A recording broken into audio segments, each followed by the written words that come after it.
नमस्कार दोस्तों, स्वागत है आपका मेरे चैनल में। दोस्तों, आज मैं आपको जिस प्लांट के बारे में बताऊंगी उसका नाम है कोलियस।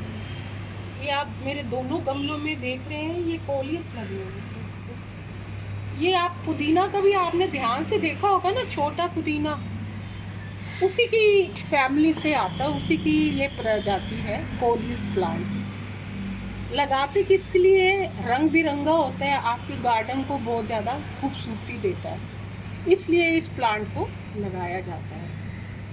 अब इसको लगाना किस तरह है? जब भी इसकी मिट्टी बनाए, सोयल, खाद और रेत और थोड़ी बहुत जो भी फंगिसाइड होते हैं पाउडर, वो थोड़ा बहुत आपने इसकी मिट्टी को तैयार करके डालना है। और मैंने ये जो आप देख रहे हैं ना, ये कोलियस का प्लांट का है, इसमें मैंने थोड़ी सी कोकोपीट भी मिला दिया, क्योंकि इसकी मिट्टी का ना गीला रहना ज़रूरी होता है। अगर इसकी मिट्टी सूखती है तो इसकी पत्तियां सूख कर नीचे गिर जाती हैं, इसलिए आपको इसमें थोड़ा सा मॉइस्चर के लिए मैंने इसके अंदर थोड़ा सा कोकोपीट भी डाल दिया है। आपने मिट्टी की तैयारी इस तरह से करनी है इसकी। और दोस्तों, इसकी लोकेशन क्या रखनी है? अब देखिए, धूप की तो इसको ज़रूरत है, क्योंकि इसकी जो पत्तियां हैं, इसकी शोभा है, तो ज़्यादा तेज़ धूप इसको बर्दाश्त नहीं होती। तो इसको आपने प्रकाश में, लाइट में रखना है, लेकिन जो सूरज की किरणें सीधी नहीं पड़नी चाहिए। सीधी पड़ेंगी तो इसकी जो पत्तियां हैं मुरझा कर गिर जाएंगी और ये प्लांट फिर सरवाइव नहीं कर पाता। फिर आप ये सोचते हो कि हमारा ये प्लांट है वो क्यों ग्रो नहीं हो रहा। कारण ही यही है कि जब सूरज की तेज किरणें पड़ती हैं ना इस पे, तो ये पौधा सरवाइव नहीं कर पाता। ये बात हो गई। और इसके साथ साथ आपको जैसे सर्दी आती है, जब सर्दी में ये पौधा है, इसकी ग्रोथ कम हो जाती है, तो सर्दी में भी इसको आपको बचा कर रखना ज़रूरी है। सर्दी में जब ज़्यादा सर्दी हो तो इसको आप घर के अंदर इसको रख सकते हैं, और ये हमारी एयर को प्यूरिफाई करने का काम करता है, जो हमारी हवा को शुद्ध करने का काम करता है। 50-60 वैरायटियाँ आपको मिल जाएंगी इसकी, अलग अलग पत्तियों के, इसके रंगों के कारण। रंग ही इसकी खूबसूरती है। ये नहीं आप इसको बिल्कुल छाया में रखें, तो जब बहुत तेज़ धूप होती है तब आपको इसको बचा के रखना है, एक हल्की छाया वाले, रोशनी वाले स्थान पर रखना है। और मिट्टी की जो निकासी की व्यवस्था है वो अच्छी होनी चाहिए। जैसे मैंने देखिए इसको पानी दिया है ना, तो देखिए बिल्कुल नीचे चला गया है, और मतलब एकदम से इसकी निकासी होगी फट से। तो मिट्टी आप इसलिए बनाए, तो इसमें आप रेत जरूर डालें, जिससे जो मिट्टी की जो निकासी की व्यवस्था है वो अच्छे से हो सके। दोस्तों, जब ये प्लांट बड़े हो जाते हैं तो इसमें तुलसी की तरह ऊपर बीज बन जाते हैं।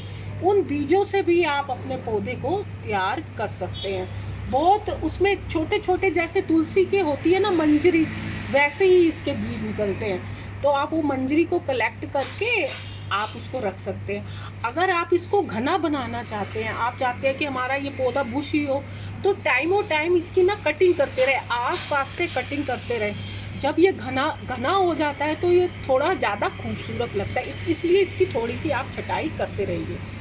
दोस्तों, ये बीज से भी लग सकता है, आप चाहें तो ये नर्सरी से ला सकते हैं, आप इसको कटिंग से लगा सकते हैं। कटिंग से लगाने के लिए जब भी आप कटिंग लेंगे ना, जैसे ये आपने ये कैंची ली, उसमें सैनिटाइज़र ये ज़रूर लगा दीजिए, क्योंकि ना दोस्तों, क्योंकि जब हम कटिंग लगाते कोई इन्फेक्शन ना हो, कोई कुछ ना हो, इसके लिए आप थोड़ा सा इस तरह से थोड़ा सा इसमें सैनिटाइज़र लगा दें, जिसमें कोई भी इन्फेक्शन जो है वो कटिंग में ना हो।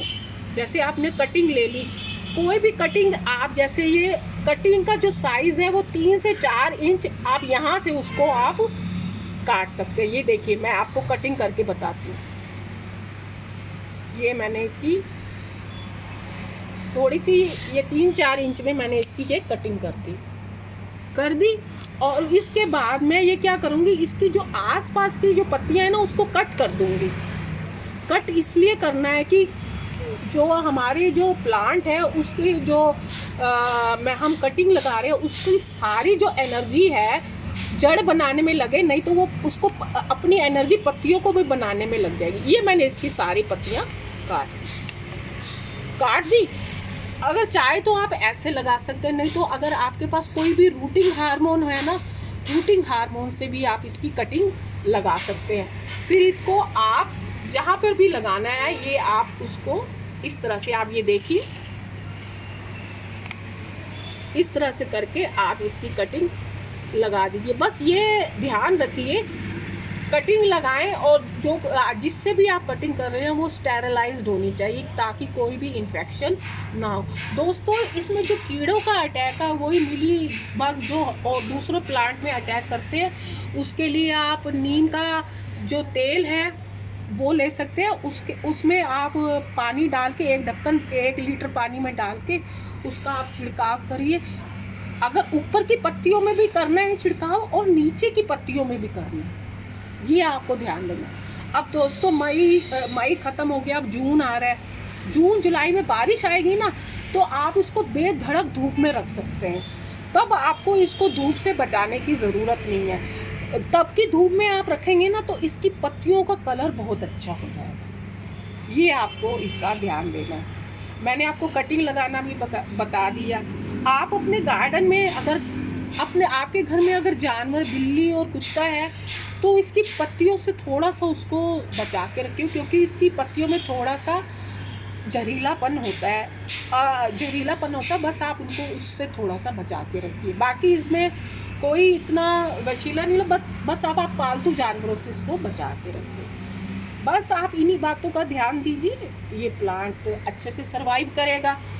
आप मेरे चैनल को सब्सक्राइब करें, लाइक करें और शेयर करें। थैंक यू दोस्तों।